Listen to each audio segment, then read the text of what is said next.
እንግዲህ ክቡራን ሚኒስትሮች ክቡር አምባሳደር ዲናና እንዲሁም ክቡር የትራንስፖርትና ሎጂስቲክስ ሚኒስትር ተከበሩ አቶ በረሄ እዚህ መሃላችን ተገኝተው ይሄንን ኩነት በማየታቸው ሁላችሁም ደግሞ በተለይ ደግሞ የፊንቴክ ኢንቨስትመንት ለረጅም ጊዜ በደንበኝነት እና ይሄንን መኪና ለመረከብ እዚህ በቆይታ ውስጥ የነበራችሁ የእውነት ለመናገር ልክ እናንተ እዚህ ውስጥ ከተመዘገባችሁ በኋላ የተለያዩ ሰዎች ሁላችንም ጋር ሲደውሉ ሲጠይቁ ነበርና አንዳንድ ጊዜ ከድርጅት ያለፈ ኃላፊነት በመውሰድ እንግዲህ ጅቡቲ ድረስ የእውነትም መኪኖቹ አሉ ወይ ለማለትም ጭምር ጅቡቲ ድረስ በመሄድ ያ ጊዜ ማስታወቂያ ነበር። የእውነት ለመናገር ያለውን እውነታም ለማሳየትም ጭምር ነበር።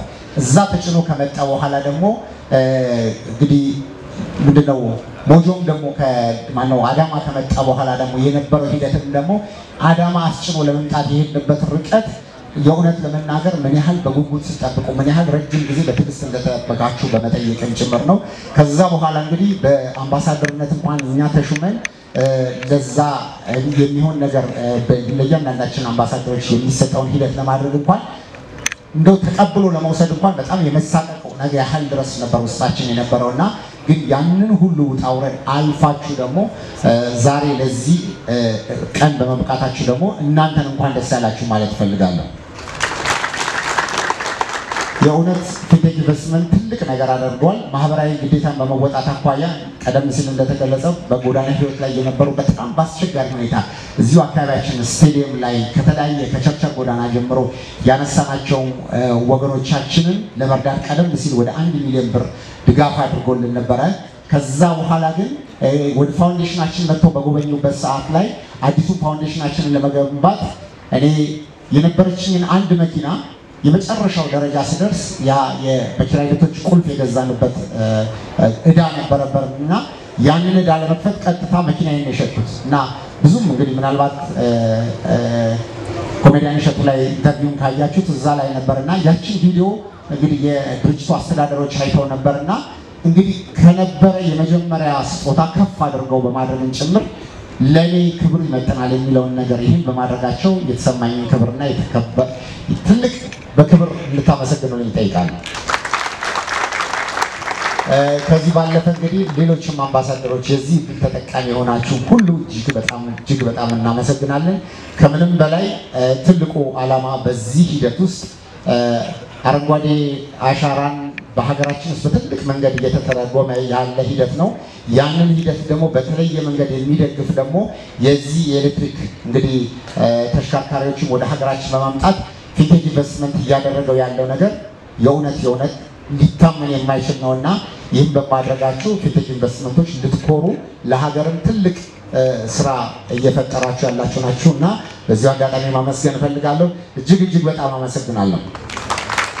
ከምንም በላይ ደግሞ እንግዲህ በስተመጨረሻ ደግሞ በቅርብ ጊዜ ከ1 ወር በፊት ከ2 ወር በፊት ከጎዳና ተነስተው በፋውንዴሽናችን የተጠለሉ 500 ወጣቶች አሉና እነዚህ ደግሞ ይሄንን ደስታ ይሄንን ተስፋ አብረውኝ ዛሬ እዚህ በማየታቸው የነሱ የዛሬ ደስታ የተካፋይ ናቸው።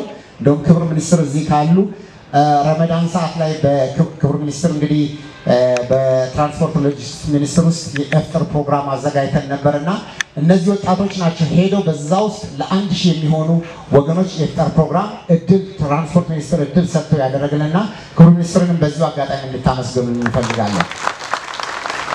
እንግዲህ ከሁሉም በላይ ያው ፈጣሪ ነው እንግዲህ በስተመጨረሻ ማመሰግነውና አላህ ለዚህ ነገር ሁላችንም ስላበቃን አመሰግናለሁ።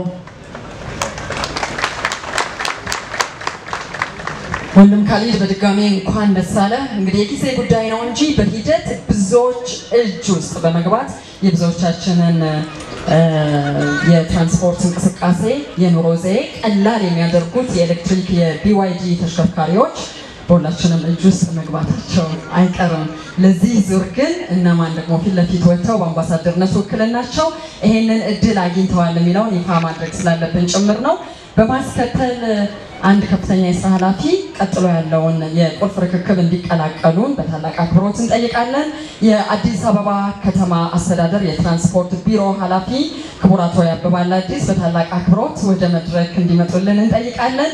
እነኚህ የምታዩቸው ውብ የቢዋይዲ ተሽከርካሪዎች በከተማችን አዲስ አበባ በብዛት ይንቀሳቀሳሉ። እንግዲህ ዞር ስንል በብዛት የምንመለከታቸው ተሽከርካሪዎች ወደ መሆን እየመጡ ነው። የብዙ የአዲስ አበባ ከተማ ነዋሪዎች አይን ላይ አዲስ አይሆኑም። ያው ለአይናችን ብቻ ሳይሆን ለኑሯችንም፣ ለአየራችንም፣ ለኢኮኖሚያችንም ጭምር ጥሩ መፍትሄ ስለሆኑ በብዙ መንገድ ከተማ አስተዳደሩ የትራንስፖርት ቢሮ ዛሬ የደስታው ተጋሪም ጭምር በመሆን ነው ኃላፊው ክቡር አቶ ያበባል አዲስ በማዕከላችን የተገኙት። በድጋሚ እናመሰግናለን።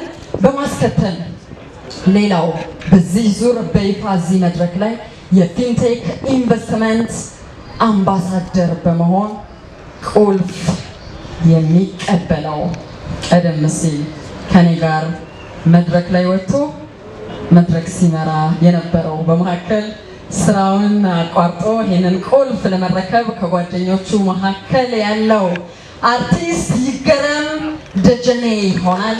በተለያዩ ስራዎቹ ታውቁታላችሁ።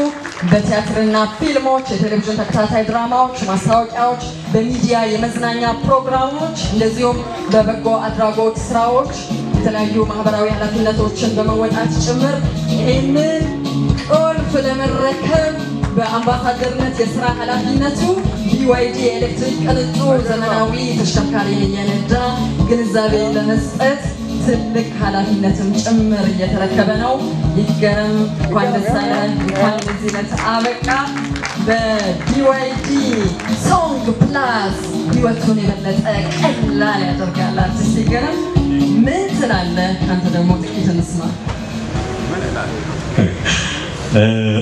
ለቻይኖቹ ንግግር ላሳተር እኔ ጨርሻለሁ።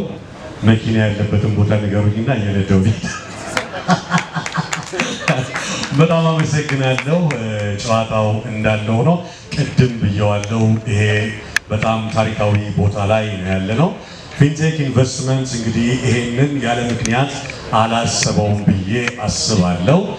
አምባሳደር ብሎ የመረጣቸው ግለሰቦችን በዚህ አደባባይ ቅድም በገለጸው ሁኔታ ከነዳጅ መኪና ወደ ኤሌክትሪክ መኪና ያለውን ሽግግር እንደ ምልክት እንደ ምሳሌ ሆነው ርክክብ እንዲያደርጉ ነው ያደረገውና ፊንቴክ ኢንቨስትመንት ምሳሌያዊ ነገር ነው ያመጣው። በዚህ አጋጣሚ ለማመስገን ወዳለው ፊንቴክ ኢንቨስትመንትን እንደተባለው ትልቅ ኃላፊነትና ጫና ነው፣ ቀላል አይደለም። በማህበረሰቡና በተቋሙ መካከል ድልድይ ሆኖ ለማገልገል ነው የገባ ነው። ቅድም ሶል አጠር አድርጎ ቆንጆ አባባል ብሏል።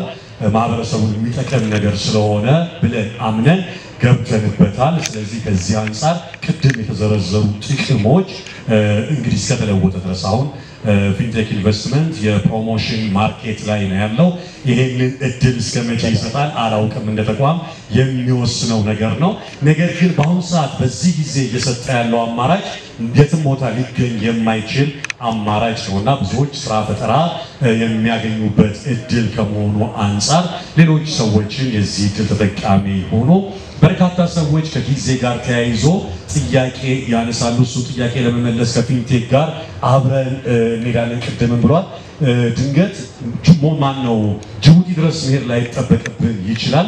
ከጫናና ኃላፊነትን ከመወጣት አንጻር መኪኖቹ የደረሱ የት ናቸው? እዚህ መስቀል አደባባይ መጥተው እንዲህ እስኪዘሩ ድረስ አብረን በጋራ እየሰራን ነበረ።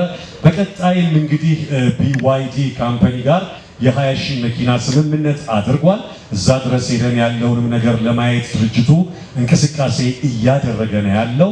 በተቻለ አቅም ከዚህ በኋላ ከፍ ያለ ቁጥር መኪኖች ይመጣሉ ተብሎ ይጠበቃል። ከዚህ ተቋም ጋር አብራችሁ እንድትሰሩ ጥሪ አስተላልፋለሁ። ስለተደረገው ስጦታ አመሰግናለሁ። መኪናዬ አሮጌ ማርቼዲስ ነች፣ ነዳጅ በጣም ትበላለችና እንኳን ወደ ኤሌክትሪክ መኪና ገባው።